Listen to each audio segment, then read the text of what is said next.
क्यों ना हम आज के पहली विचारधारा को आरंभ करते हैं। और विचारधारा की टाइम कीपर बीना जी झुंझुनवाला हैं, जो हमारे सामने यहाँ बैठी हैं। इनको बहुत सारा ब्राइब ऑलरेडी दे दिया गया है हमारे सारे प्रतियोगी कि धीरे धीरे बजाइएगा, हमें बोलने का वक्त दीजिएगा। तो आज के प्रथम विचारधारा से हम आज के कार्यक्रम का आगमन करते हैं।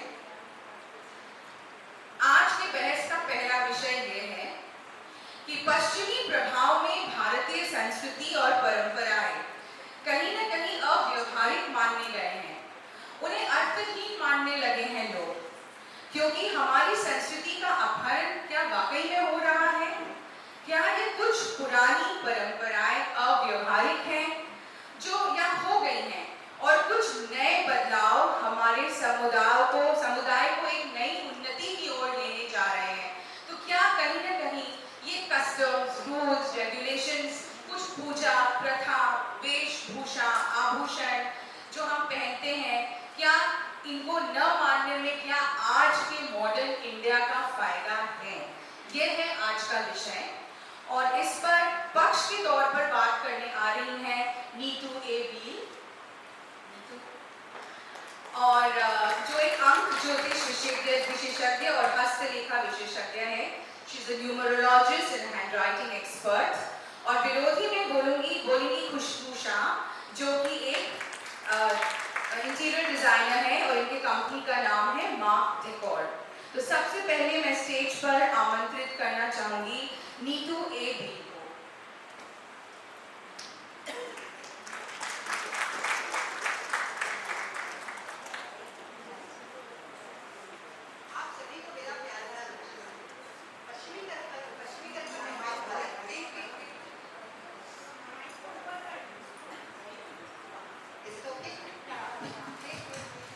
जब मैं कहूंगी कि आपका समय शुरू होता है अब, तब आप आरंभ करिएगा।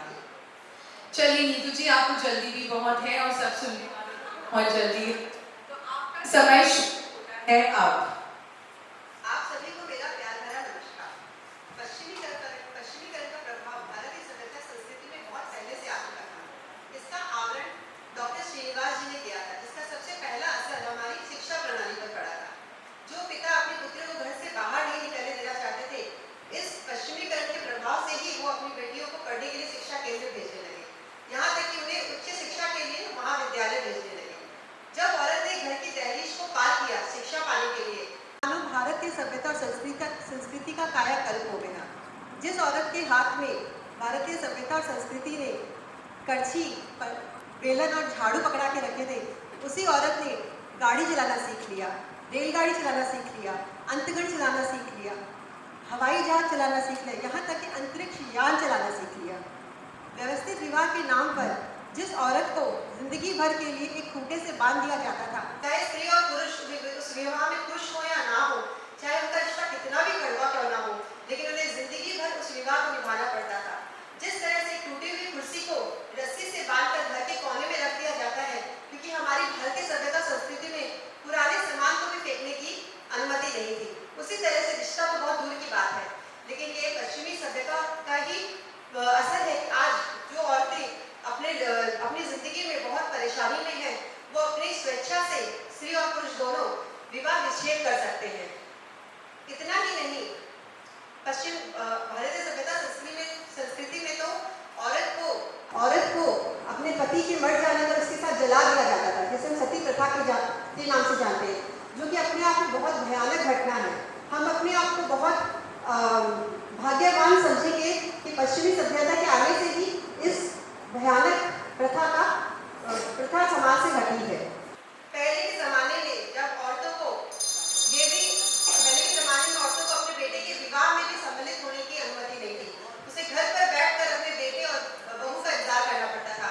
पर ये पश्चिमी सभ्यता का ही असर है कि आज आपको वो माँ अपने बेटे की शादी में हर्षोल्लास के साथ नाचती और गाती हुई मिलेगी। पश्चिमी सभ्यता में हमें आज़ादी दी है, हमें अपनी इच्छा से कपड़े पहनने की आज़ादी, हमें अपनी इच्छा से बाल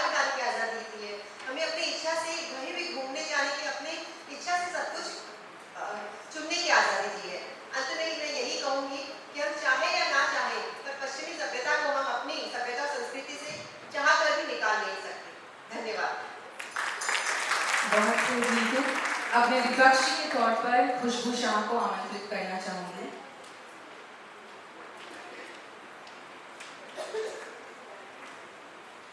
नमस्ते।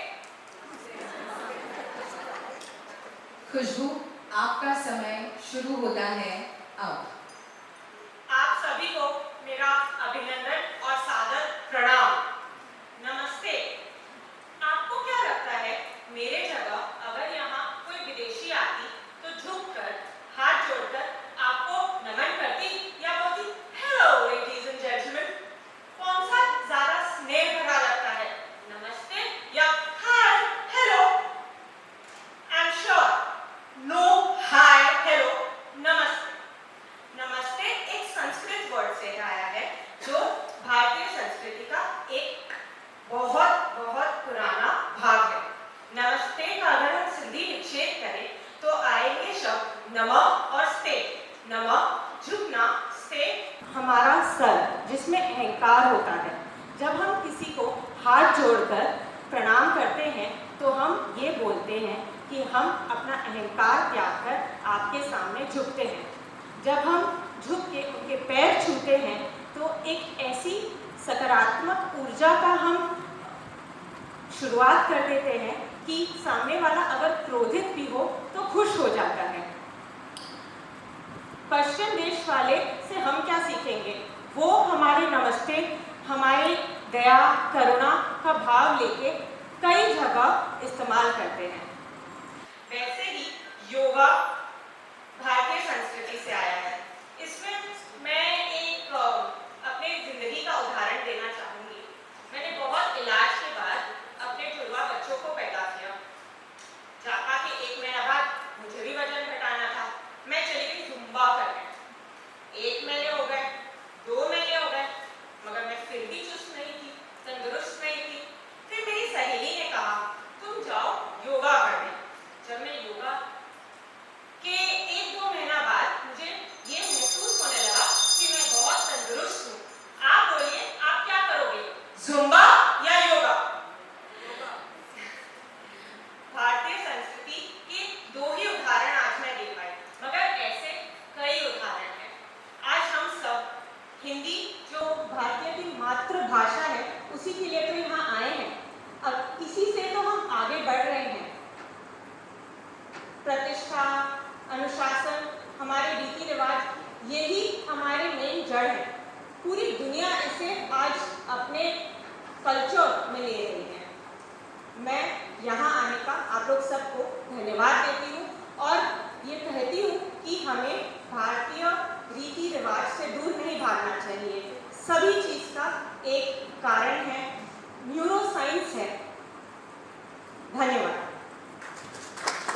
बहुत खूब खुशबू, बहुत अच्छे आपने टिप्पणियाँ दी। और अब मैं रिबटल राउंड के लिए नीतू एडी को आमंत्रित करूंगी कि वो अपने विरोधी के जिन्होंने इतना कुछ एग्जाम्पल्स दिया है उस पर अपनी टिप्पणी कसे। एक बार फिर से आपको मेरा नमस्कार। मेरे विपक्षी ने बहुत अच्छी अच्छी दलीलें दी है, पर मैं उन्हें बताना चाहूंगी कि भारतीय सभ्यता में जहाँ हम बड़ों को प्रणाम करते हैं, इससे बड़ी चीज तो कोई हो ही नहीं सकती। पर पश्चिमी सभ्यता ने हमें ये सिखाया है कि हम पुरुष स्त्री छोटे बड़े इन सब के आगे सही गलत को देखें। पश्चिमी सभ्यता ने हमें लैंगिक समानता दी है, यानी there is no male to male. हमेशा हम पुरुष और स्त्री में नहीं देखेंगे, हम हमेशा देखेंगे कौन सही है कौन गलत है, किसकी बात सही किसकी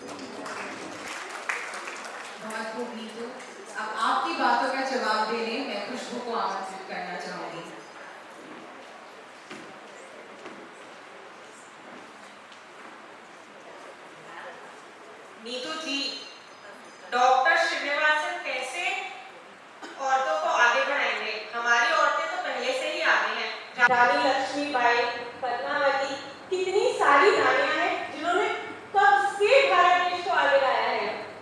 आप बोल रहे हैं कि पुराने सामान को हम रखते हैं। हमारी देश की प्रथा है जहाँ दिवाली की सफाई हर घर में होती है। कहाँ हमने पुराने सामानों को रखा? पतलून पहन रही हूँ, साड़ी पहन रही हूँ, कमर दिख रही है, पर जो पहन के मैं अपने जड़ों के साथ हूँ, जिससे मुझे आत्मविश्वास होता है, उसी से हमें खुशी होती है। आज आप यहाँ आए हो, आप बोल रहे हो आप पश्चिमी सभ्यता को मानते हो, पर हम तो सब आज हिंदी ये भाषा को ही प्रोत्साहित कर रहे हैं। हिंदी जो भारत की मातृभाषा है, तो कैसे हम जाएंगे और पश्चिमी वेशभूषा से आगे बढ़ेंगे?